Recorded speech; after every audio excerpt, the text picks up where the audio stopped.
Сёння, 3 ліпеня, рэжым святкуе Дзень незалежнасці Беларусі.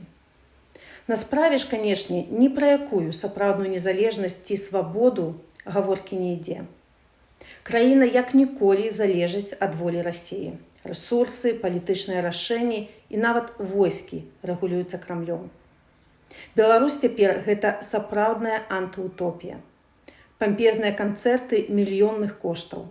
Звычайныя людзі, якія баяцца не злачынцаў і ашуканцаў, а прадстаўнікоў рэжыму.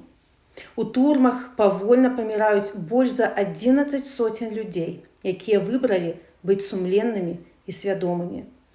А на волі кожны крок пільна кантралюецца. Ніводнае мерапрыемства ці ініцыятыва не адбываецца без ухвалы зверху. Але мы з вамі заслугоўваем сапраўднай свабоды і незалежнасці. І дзень суверэнітэту нашай краіны мы адсвяткуем разам, калі дзяржава зноў будзе належаць грамадству. І мы працягваем працу, каб ён надышоў як мага хутчэй.